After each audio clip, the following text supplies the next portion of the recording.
Her own daughter. Put this black woman in a nursing home, unaware she was the real owner. Enjoy the story.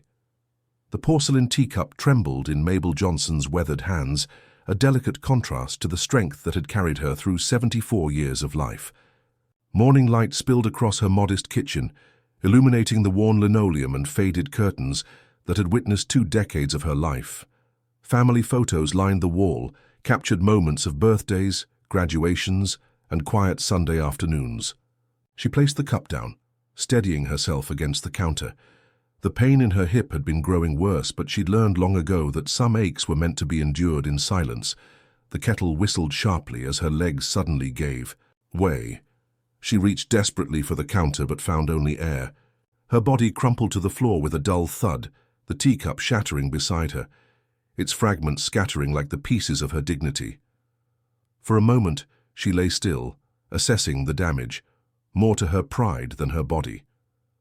Mabel closed her eyes and whispered a quiet prayer before reaching for the phone to call the one person she believed would always come when needed, her daughter.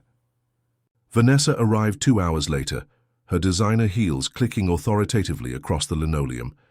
The concern on her face seemed genuine enough, but there was something else, calculation, in her quick glances around the apartment. "Mom, this is exactly what I've been worried about," Vanessa said, helping Mabel to the sofa with practiced efficiency rather than tenderness. "You can't keep living alone." "It was just a little fall, baby. Nothing serious," Mabel replied, straightening her cardigan, trying to reclaim her dignity. "I've lived here over 20 years. I raised you right in this home. And now it's time we take care of you," Vanessa's husband, Richard, interjected from the doorway. His immaculate suit and polished loafers seemed out of place in Mabel's humble living room. His eyes swept the space with barely concealed disdain, as if making mental calculations. "We've found a place," Vanessa continued, pulling out a glossy brochure. "Morning Light Senior Residence. It's not a nursing home," she added quickly, seeing the shadow cross her mother's face. "It's a community for active seniors, just temporary, while we renovate your apartment to make it safer." Mabel's fingers traced the smiling faces on the brochure, all staged happiness and sanitized comfort. "I don't need a place like this. I just need a little help now and then." "Mom, be reasonable," Vanessa sighed, exchanging a knowing look with Richard. "Dr. Wilson, you remember him from church? He agrees you shouldn't be alone anymore." Mabel frowned. "Curtis Wilson? I had tea with him last month. Since when is he giving medical opinions about me?" "He noticed things, Mom. Memory lapses. Confusion." Vanessa's voice dropped to a theatrical whisper. "He's concerned."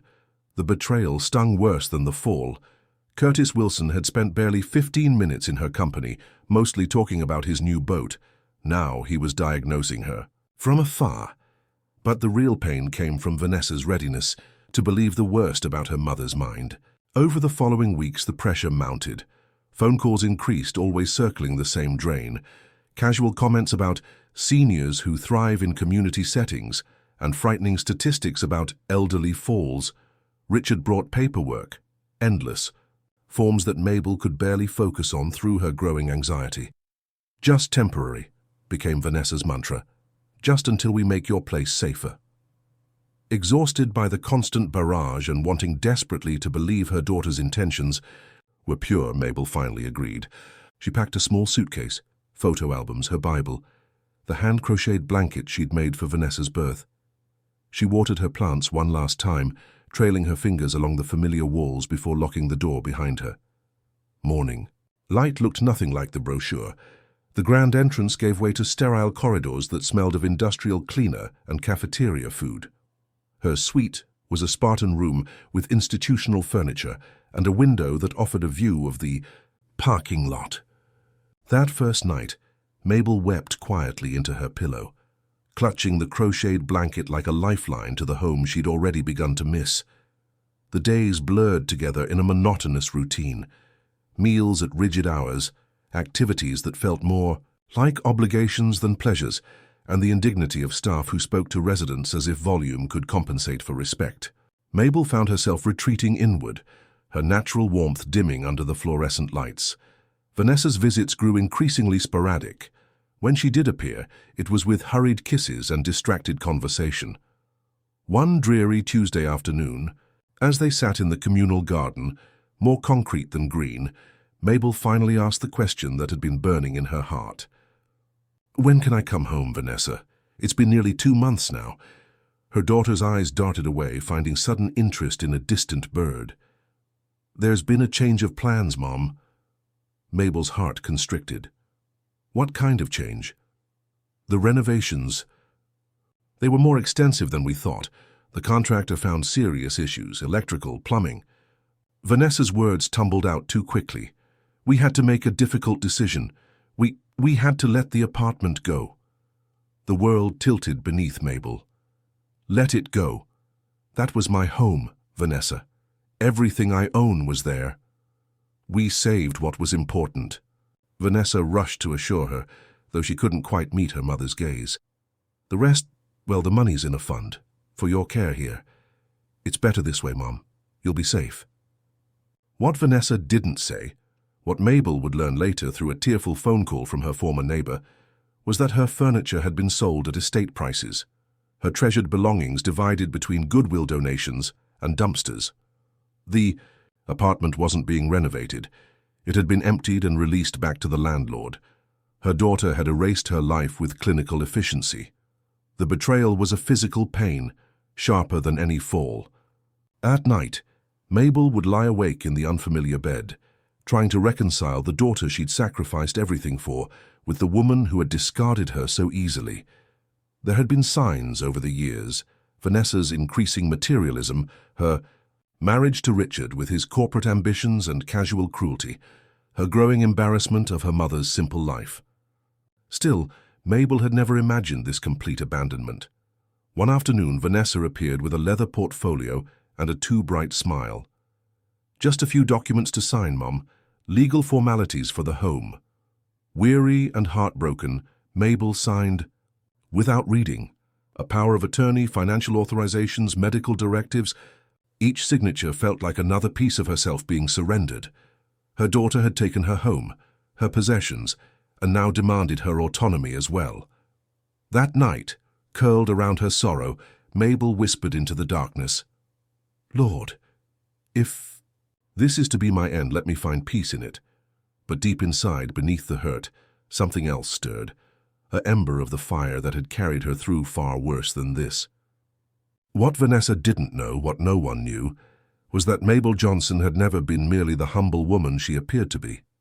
15 years earlier, after her brother Thomas passed away, he had left her a modest inheritance. While Vanessa assumed her mother had spent it on practical necessities, Mabel had quietly invested it through her old friend, James Green, a retired lawyer with a sharp mind for business. Together they had purchased shares in a promising real estate venture, focused on senior care facilities. One of those properties was Morning Light. Mabel had kept this information private, sensing even then that Vanessa was measuring her mother's worth in dollars rather than love. Now that silence would prove to be her salvation. The turning point came through an unlikely alliance. Eleanor Jackson, the kind-eyed receptionist who always slipped Mabel an extra cookie with her tea, lingered. One evening after delivering her mail, "Miss Johnson?" she said softly, glancing to ensure they were alone. "I hope you don't mind me saying, but you don't belong here. There's something about you, a dignity, a strength. This place, it doesn't fit you." Mabel smiled sadly. "I used to have strength, honey. But sometimes life takes things from you when you're not looking." Eleanor shook her head. "My grandmother used to say that God doesn't give his hardest battles to his weakest soldiers. Whatever's happening with your daughter, and forgive me for overstepping, but I've seen how those visits leave you. It isn't right." Those simple words of recognition cracked something open in Mabel. That night, instead of tears, she found resolve. The next morning she asked Eleanor to help her make a phone call from the office line, one that wouldn't appear on any record Vanessa might access. James Green answered on the third ring, his voice older but instantly familiar. When he arrived, that Morning Light 2 days later, His shock at Mabel's diminished appearance was evident in his kind eyes. "Mabel," he said, clasping her hands in the visiting room, "what has that girl done to you?" Together they retrieved the records James had carefully maintained. The investment had prospered beyond either of their expectations. Mabel Johnson owned 65% of Morning Light through a series of silent holdings, making her the majority stakeholder of the very facility where her daughter had abandoned her. "Ready to take your power back?" James asked, a spark of the old legal fighter gleaming in his eyes. Mabel's hands trembled, but her voice was steady as steel. "Yes, it's time." The board meeting was called on short notice. The facility director, Marcus Phillips, did a visible double-take when Mabel entered the conference room in a proper suit, rather than the facility's suggested comfortable attire. "Ms. Johnson, there must be some mistake," he began, confusion creasing his brow. "No mistake, Mr. Phillips," James replied smoothly, laying documentation before each stunned board member. "Ms. Johnson is here in her capacity as majority shareholder of Morning Light Enterprises. She has some concerns about the facility's management she'd like to address." The revelation dropped like a thunderclap in the sterile conference room. Faces paled as understanding dawned. This woman they had treated as just another docile resident held their professional futures in her weathered hands. Mabel didn't waste time with recriminations. Instead, she outlined her vision for reform. Staff retraining focused on dignity and respect, improved meal quality and flexibility, arts programs, music therapy, and community integration. She fired the most callous administrators and promoted from within, elevating people like Eleanor who treated residents as people rather than problems. "And one more thing," Mabel said as the meeting concluded. "I'd like my daughter Vanessa Johnson and her husband to be invited here tomorrow. Not to my room, to this boardroom." When Vanessa arrived, her confident stride faltered at the sight of her mother seated at the head of the conference table, James Green at her right hand, and a folder of documents before her. "Mom, what is this?" Confusion and the first flickers of apprehension crossed Vanessa's face. "This is a reckoning, baby," Mabel said quietly. "Sit down, we have a lot to discuss." Step by step, Mabel laid out the truth. The investment her daughter never knew about. The ownership Vanessa had never bothered to investigate before warehousing her mother. The legal implications of what she and Richard had done, selling property that wasn't theirs to sell, misrepresenting Mabel's mental capacity, and attempting to gain financial control under false pretenses. "You sold my home, took my belongings, treated me like I was nothing but a burden," Mabel said, her voice heavy with a mother's deepest disappointment. "But you forgot who raised you, who sacrificed everything so you could have opportunities. You forgot who I am." Vanessa's tears came quickly, but Mabel recognized them for what they were, shock and fear rather than genuine remorse. She had not come this far to be swayed by empty emotion. "I could press charges," Mabel continued, as Richard's face drained of color. "James tells me there are several felonies involved, but that's not what I want." She paused, studying the daughter who had become a stranger. "What I want is restoration." The terms were non-negotiable. First, the money from selling Mabel's possessions would be returned in full. Second, Vanessa would volunteer 20 hours a month providing legal aid to residents who needed help protecting their assets and autonomy. Third, she would attend family counseling with her mother if there was to be any hope of rebuilding their relationship. Or, Mabel finished evenly, you can walk away now, permanently. The choice is yours. Vanessa chose to stay, reluctantly. At first, her volunteer hours performed with rigid professionalism, but something unexpected happened as weeks turned to months. The stories she heard from residents, their lives, their wisdom, their fears, began to penetrate her armor. Watching her mother transform Morning Light from an institution to a true community awakened something long dormant in Vanessa's heart. Respect. Mabel moved into a sunlit apartment near the park, decorated with new treasures that spoke to her. Spirit. She hired a part-time assistant rather than surrendering her independence, and spent 3 days a week at Morning Light, not as a resident, but as its most hands-on executive. Under her guidance, the facility became a model for dignified elder care, with a waiting list that grew longer each month. The healing between mother and daughter came slowly, in small moments rather than grand gestures. A Saturday afternoon when Vanessa brought her daughter, Zoe, to bake sweet potato pie in Mabel's kitchen. An honest conversation on Mabel's balcony, as twilight settled over the city. The day Vanessa finally said, "I'm sorry, Mom, truly sorry," and meant it with her whole heart. On Mabel's 76th birthday, Morning Light's community room overflowed with residents, staff and family for a celebration that felt more like a coronation. Vanessa stood to offer a toast, her eyes clear and her words free of pretense. "To my mother, who taught me twice what true strength looks like, who showed me that our worth isn't in what we own or how we appear, but in how we treat others, especially when no one's watching." She raised her glass higher. "To Mabel Johnson, who never stopped believing in second chances, even for those who didn't deserve them." Later, as evening settled over the gardens Mabel had insisted on expanding, grandmother and granddaughter sat watching fireflies emerge in the summer twilight. 9-year-old Zoe leaned against Mabel's shoulder, her voice curious. "Grandma, did you know all along you owned this place, even when Mom put you here?" Mabel smiled, wrapping an arm around her granddaughter's shoulders. "I knew what I had, baby, but sometimes you have to wait for the right moment to show your hand. Sometimes the greatest power is in patience." Zoe considered this with a child's solemnity. "Is that why you forgave Mom? Patience?" "That was love, child. Different thing entirely." Mabel kissed the top of her granddaughter's head. "Forgiveness isn't about forgetting what happened. It's about not letting what happened steal your joy. Remember that." As stars appeared in the deepening blue, Mabel felt a contentment that went beyond vindication.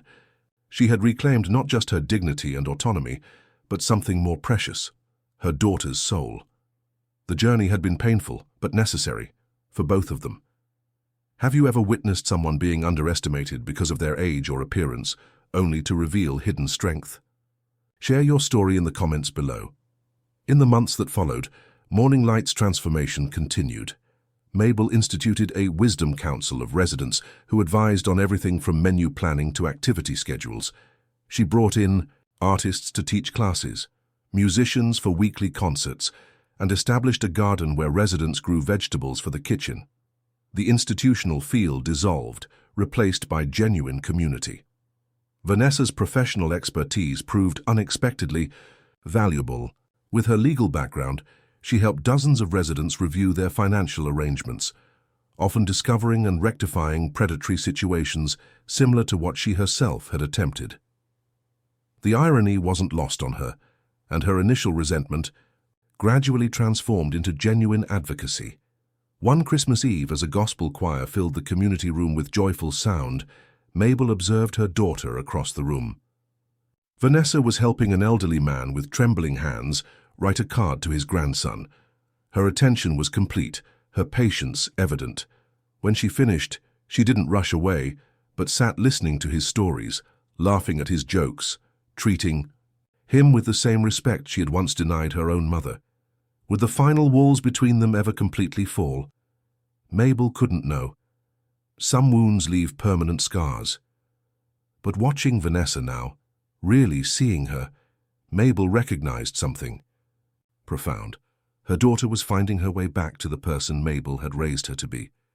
The greatest triumph wasn't in the revelation of ownership or the reclaiming of power. It was in this, the restoration of a soul that had lost its way. As the choir reached the crescendo of "O Holy Night," Mabel closed her eyes and let the music wash over her. The journey from abandonment to reclamation had been painful but necessary. She had grown not just stronger, but wiser. And in that wisdom lay a truth worth sharing. Never underestimate an elder, especially not a black woman who has weathered storms you can't imagine. Behind her quiet dignity may lie a power that can transform worlds. The day Mabel finally invited Vanessa and Zoe to Sunday dinner at her new apartment marked a milestone. As they set the table together, 3 generations of Johnson women moving in the timeless rhythm of family, Vanessa paused, her hand on a cherished plate that had somehow survived the purge of Mabel's belongings. "I don't know if I can ever make this right," she said softly. Mabel looked at her daughter, really looked at her, and saw the weight of shame she still carried. "Baby, making it right isn't about erasing what happened. It's about who you choose to be from this moment forward." "How did you become so wise?" Vanessa asked, a ghost of her childhood admiration returning to her eyes. Mabel smiled, passing her a bowl of collard greens. "I just lived long enough to learn that bitterness makes a poor companion for the journey, and that most people, even those who hurt us, are fighting battles we know nothing about." Later, as they shared sweet potato pie on the balcony, Zoe nestled between them, Mabel looked out at the city lights twinkling like earthbound stars. Her life had come full circle, from giving everything for her child to teaching that same child the true meaning of wealth, not measured in possessions or power, but in dignity, compassion, and the courage to begin again. For every elder discarded, every woman underestimated, every person deemed invisible by a world too hurried to see their worth, Mabel Johnson stood as living testimony. Your story isn't over until you say it is. And sometimes the final chapter is the most beautiful of all. You are amazing. If you genuinely enjoyed this story, please leave a like and subscribe. It's a great feedback for me. If it made you feel seen, heard, or simply reminded you that change is still possible, share it with someone who needs a little hope today. See you.